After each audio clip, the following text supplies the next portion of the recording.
Welcome to Inside Communications. I'm your host, Mike Bako, and today we take the show on the road. We're at Quinn Co, and we're going to take an inside look at this. This is the purple couch, the creative purple couch. Today on Inside Communications, our guest is Florence Quinn. Coming up next.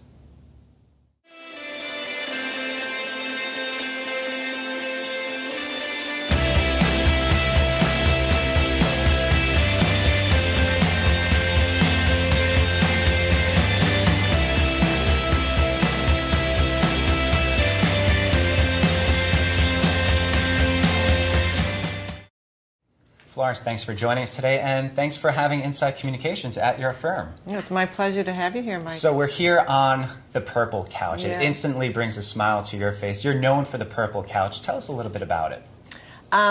We decided when we moved at one point that we didn't want to have a conference room. It was too boring and too corporate for our culture. So we went shopping for an interesting couch to make the room feel a little bit more homey, a little bit more relaxed. And we ended up with this great purple couch. And then someone wrote an article about Quinn and Company and talked about the bohemian purple couch in the dream room. So we ended up naming our conference room the dream room. So we had a purple couch in the dream room. And then it caught on, and clients started saying to us, can you go into your dream room, sit on your purple couch, and come up with some great ideas for us? So it just became a symbol of our creative thinking and an icon for the firm, really. And how important is that to foster that idea of what your firm is really about, even though it's tied to this couch, but it's a whole attitude and mindset that the firm has? Yes, being creative is a thing that makes me passionate about PR. It's a thing that drives me personally. As a kid growing up, I was always interested in business and art. I actually used to do art. So when I made a beeline for New York, from New England, where I grew up, my goal was to find something that was artistic and business-oriented. And at first I thought it would be advertising, but it was too pigeonholed. You were either a creative person in advertising or you were in trafficking. And then I landed in PR, and PR is a wonderful combination of business and creativity. So that, being my passion, became the signature of Quinn and Company. And honestly, we didn't sit around and say, what is the signature of Quinn and Company? It happened organically and authentically, and I think that's important for all brands to realize, or for anybody who's birthing a brand or growing a brand. Whatever your brand positioning is, it really needs to be something authentic to who you are. So the goal of the firm you're working with, whether it's a PR firm, a branding firm, or an ad agency, their job is to help you realize what your authenticity is. And sometimes it's right under your nose, and you just don't realize it. What advice can you give to some of these brands that are trying to come up with this idea? Should they be doing market research? Should they be doing internal research, talking to their creative team, the real pulse of the organization? How can someone find that rhythm, that idea of who their company, their brand is going to be? The first thing, when I do trainings on the topic of creativity, the first thing I say to people is forget whatever industry, forget that you're in the industry you're in. So for us, since we work in travel, real estate, and food, wine, and spirits, I say the first thing to do is to forget that you're in travel, forget you're in real estate, forget you're in food, wine, and spirits, and think about what's important to you. Think about what's important to your friends. Think about what's in the headlines in the newspaper. Think about what people love on YouTube, what they're talking about on Facebook. And that's where you're going to find the essence of what people care about and what people want. And look outside of your industry. I think when people think, oh my word, I'm in the travel industry, I'm representing a hotel, as soon as they put themselves in a box, you can almost feel it, right? As soon as I said the word hotel, oh my God, I'm representing a hotel, it's got a bed, it's got a room, you know, I need to come up with a package, because that's what hoteliers do, they come up with packages. So we try to think contrary to what everybody else is doing as well, especially if we're trying to get the media's attention and the buzz, because as we all know, the media loves what's new and different. So a small example of that is for here in New York, a lot of hotels will do packages with Broadway shows. But we looked around and we said, oh my God, there are a lot of talk shows here. So we were the first firm to partner a hotel with a talk show and getting guest tickets to the talk shows. So the New York Times wrote about it because nobody else was doing it. Another great example is everybody comes to New York to shop, so hotels will create shopping packages, go out and shop, and we'll wrap your presents for you when you come back. And we said, wait a minute, it's so crowded out there in the stores. Let's allow people to shop from their hotel room or their hotel lobby. So, and this is before social media, so we just put racks of all the catalogs of Bloomingdale's, Tiffany's in the hotel so people could shop without leaving the hotel.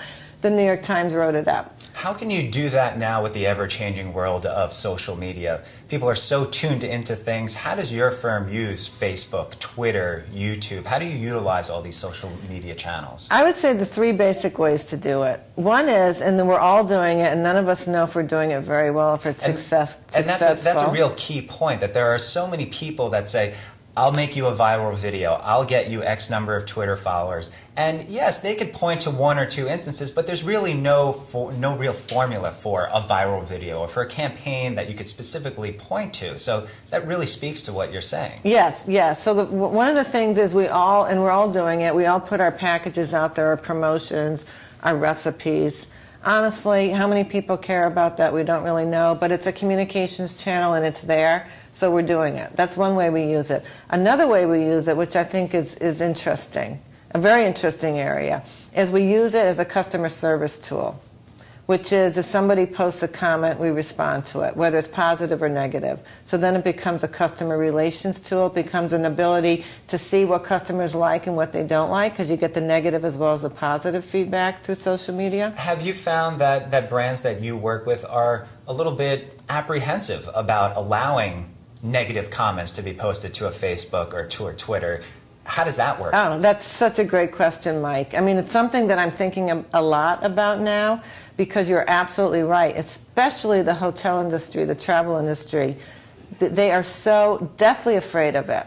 So I'm starting to talk to some of our hotel brands and say, look, why would you want to send people off your website and force us all, now I'm speaking of myself as a consumer, to go over to TripAdvisor to learn not only about you and all the negative and positive comments that are there about you, but your competitors. And while I'm over there, P.S., I might find out that one of your competitors is actually voted #1 on TripAdvisor, so I might decide to book there instead. So let's come back, keep people on your website, and see if there is a way to post comments without, in a way that works. And there's got to be a way, because I don't know about you, but I am a huge online shopper. I'm on Pottery Barn, I'm on J.Crew, I'm on Garnet Hill, I'm on Amazon, I'm at Toys R Us, I'm at Best Buy, and I always read the reviews, the customer reviews. Do you do that? Yeah, absolutely. That really gives me the nuts and bolts of what people are thinking. They're actually road testing the product. So that's really what I want to hear. I want to hear about someone who stayed in an all-inclusive resort. How was the food? How were the drinks? Right. How were people being treated there? So actually, there are 2 hotel brands that are experimenting with this now, posting customer reviews, Starwood and Marriott. So I'm sure all eyes will be on Starwood and Marriott to see how it works. One of them, I think it's Marriott, has actually set up a separate site for the customer reviews. They're sort of just dipping their toe or their toenail in the water, where Starwood is actually allowing people to post right on the site. But there's got to be, when you think about it, like I go to Amazon, I've never seen an inappropriate review. I've seen some negative comments, but they're very appropriate. So I'm wondering, I'd love to know how they control that process. Do they actually edit the reviews? There are a lot of things that are going on now with Yelp is in the news now with paid advertisements, paid review type of systems, things like that, where a better review will get pushed to the top and less ones will go down to the bottom. But how do you deal with that when you're pitching this to a client? Is there a give and take in terms of bringing them into this new world where they may be used to just doing print or TV, radio, but do you have to convince them to do this social media outreach, to have comments posted? What's their attitude on all this? Are they seeing the light? Well, they're seeing the light in varying degrees, because social media is a big area. So it's hard to talk about social media as an area. Almost everybody now is familiar with it and feels that they should have a presence in it, and almost everybody does. But there's different ways of doing it. I think, honestly, most people, when they think of social media, it means I have to be on Facebook and I have to be on Twitter. And I have, in the travel industry, I have to be monitoring TripAdvisor, and probably in the food, wine, and spirits industry, I have to be monitoring Yelp and some of the other social media sites. And in real estate, I have to be monitoring Curb. But that's just such a small piece of it. That's not going to get you a viral video. That's not going to get you a campaign like Best Job in the World for Queensland in Australia that we were involved in. It's just a small piece of it. And honestly, if I owned a hotel, I would probably be more interested. I would put my focus on TripAdvisor. And I would really, really think about allowing comments on my own website. Because in the end, that's what you want. You want people on your website. You want them to stay on your website. So I'm a big believer in expanding the content of the website. Some people call it branded content. You might have heard that word. So wouldn't it be cool if travel websites were not just about booking, but they also provided you with all the travel content that's going to help you make your decision. So instead of having to go to this travel magazine and then this booking engine for this hotel, you sort of get it all in one place. You get a one-stop shopping situation. Yeah. Let's go inside the Queensland tourism campaign that you just mentioned. Super successful for them. They wanted to have a campaign centered around the best job in the world. Right. 200 different countries sent in over 35,000 applicants for this job. A huge success for them, for you. You utilize social media, you utilize traditional media. Let's go inside that campaign just for a little bit. Tell us a little bit about it. Okay. We did not, Queensland came to us and said, we're looking for a PR firm in the U.S. to do the PR for this campaign that our ad agency came up with. So that when they described the campaign to us for Best Job in the World, we said, oh my, that sounds a lot like the search for the chief beer officer that we had created for Starwood Hotels a while ago before social media even existed. They said, oh my God, we can't believe you're the ones who did that. That was sort of the genesis. That was the idea for Best Job in the World. Best Job in the World was created by an ad agency in Australia. So they came to us to do the PR. And we knew it was huge and wonderful, especially in this age of social media. So we came on board, and we understood that we needed this to go worldwide.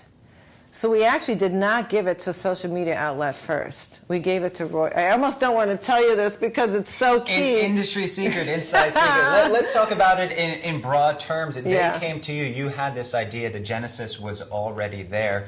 Walk us through just the nuts and bolts of when it was actually going on to the very end, where you got millions of dollars worth of media. Oh yeah, over 11 million. Over 11 million, a success by any measure. Just tell us a little bit about their reaction to. No one ever dreamed it would be as big as it became. So they came to us with the idea. Anybody could apply, send in a video to a channel on YouTube that was set up, and apply to be an island caretaker for 6 months that paid $100,000. And it happened. Now, this is very important. It happened at a time in our economy when people were losing their jobs. Remember in 2008, 2009, some people called it a recession. So it became viral and of great interest to people because people were losing their jobs, or they had a family member or a friend who was losing their job. And if they weren't losing their job, they were unhappy in their job. So it really hit a chord in everybody. And this somewhat goes back to what you were saying before, monitoring things that were in the news, trying to find the pulse of what people are interested in, and it certainly seems like you did. Well, we did, but this was actually by accident, this one. It just so happened that when Queensland finally got the program put together and was ready to launch it, they launched it during a recession. So it worked, and it was great. So people sent in the videos, and then Queensland chose the finalists, a certain number of finalists, and then posted them and allowed people to vote. As you can imagine, the voting concept is key to making anything go viral. Because all the applicants, in order to win, asked all their friends and family to vote. And that's really driving traffic to people that might not be aware of it, like the idea. Even if they don't know they may send it along to someone else. So there's really this interactive component. Right, and you want to help this person you know. It's not just a brand reaching out to you and saying, go to my Facebook site and like me. It's somebody you want to help. So there's a real interactive component to it. It's not just a matter of pushing out this idea. It's about engaging people with the idea. It's key. And it's being done on TV now. I don't know if you watch the X Factor or American Idol. Sure. The voting piece of that is key to the success of that program as well. Really, interactive. It gets people involved and excited. So that was a big part of it. And then people set up their own social media sites to get people to vote for them. We did set up Twitter. We set up Facebook. We got over 3,000 Twitter followers. Their goal, Queensland's goal, was to get 400,000 visitors to their website in 1 year. We had over 1 million in 2 days. It crashed all their servers. This is the first time that, or one of the first times that you would want technical difficulties on your website because it's such a successful campaign. Florence, thanks for having us in your office, the purple couch, so much creativity and inspiration that you were able to give our viewers. Thanks for having us in your office it's my today. pleasure, Mike. Thank you for coming. Thank you.